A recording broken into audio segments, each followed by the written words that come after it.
Hi hi friends, Vizag గుమ్మగుమ్మలు. ఇవాళ మీకు కొత్త రుచిని పరిచయం చేస్తున్నాను. గొర్రె గొర్రె మాంసం కూర. ఈ గొర్రె మాంసం కళాయిలో వండిన కూర. చాలామంది జనరల్గా కుక్కర్లో వండుతారు, లేదా పెద్ద తెప్పాల్లో వండుతారు. కానీ ఈ కళాయిలో వండిన కూర ఆ రుచి వేరండి. గొర్రె మాంసం మంచి లేత మాంసం అండి. ఒక హాఫ్ కేజీ తీసుకున్నాను. వర్షం పడుతుంది, మంచి వర్షం పడుతుంది. ఈ వర్షంలోని మంచి స్పైసీ కారంగా గొర్రె మాంసం కూర.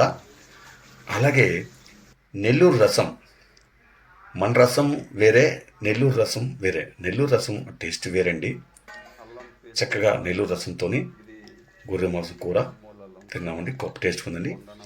ముందుగా మనకు కావాల్సిన ఐటమ్స్: అల్లం, వెల్లుల్లి, ఉల్లిపాయని కలిసి మసాలా చేసుకున్నాం. అలాగే పచ్చిమిర్చి, మసాలాకు వేసుకున్నాం. గొర్రె మాంసం నీట్గా శుభ్రంగా కడుక్కొని కొంచెం కారం, ఉప్పు, పసుపు, అలాగే మటన్ మసాలా ఒక పౌడర్ ప్యాకెట్ తీసుకున్నాం. మొత్తం కలిపాం. కొంచెం ఆయిల్ వేసి ఆయిల్లో అలాగా జస్ట్ అలాగా హైలో కాకుండా సిమ్లో పెట్టి మూత పెట్టుకుంటే చక్కగా ఉడుకుతుంది. ఇదే నెల్లూరు రసం అండి. ఆ నెల్లూరు రసాన్ని మ్యాక్సిమం 2 days 3 days అయినా ఉన్నా మీకు పాడవద్దు. చక్కగా చేసుకున్నాం నెల్లూరు రసం. అలాగే కొత్తిమీర చక్కగా కడుక్కొని కొత్తిమీర తురుము చిన్న లైట్గా కట్ చేసుకోవాలి. కొంత కొత్తిమీరని రసంలో వేసాం.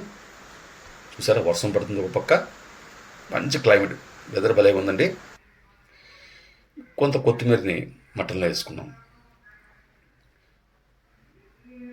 ఎక్కువ మసాలా దినుసులు ఎక్కువ లేకుండా లైట్గా, ఎక్కువ వేసుకుంటే మళ్ళీ ఘాటు ఉంటుంది, తినలేము.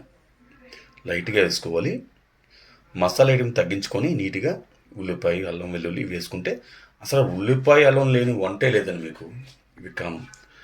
ఉల్లిపాయ, అల్లం, టమాటీ ఇవి వేసుకొని చక్కగా గ్రేవీలాగా వండుకుంటే వేడి అన్నంలోనే కొంచెం మటన్ కర్రీ అలాగే రసం వేసుకొని తింటుకుంటే బాగుంటుంది. అలాగే అల్లం వెల్లుల్లి పేస్ట్ వేసాం. కొంచెం కలుపుకొని మళ్ళీ మూత పెట్టి ఉంచుకుంటే చక్కగా దగ్గరగా ఉడకాలి. బాగా ఉడికే వరకు అలాగా సిమ్లో ఉంచుకొని ఉడికిన తర్వాత ఒకసారి కింద మీద తిప్పుకున్న తర్వాత మనకు కావాల్సినంత వాటర్, గ్రేవీ ఎంత కావాలో చూసుకొని కొంచెం వాటర్ వేసుకోవాలి. ఆ వాటర్ వేసుకుంటే చూసారా మంచి కలర్ఫుల్గా ఉంది. అలాగా తగినంత గ్రేవీ ఎంత కావాలి వాటర్ వేసుకొని ఉంచుకుంటే చక్కగా మూత పెట్టుకుంటే అయిపోతుంది. అదే గరం మసాలా అండి, మటన్ మసాలా. ఆ పౌడర్ వేసుకున్నాం.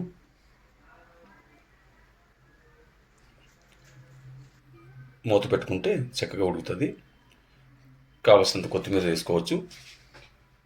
చూసారా, వేడి అన్నంలోని మటన్ గ్రేవీ వేసుకొని ఒక మూలిక, అదే బలగం.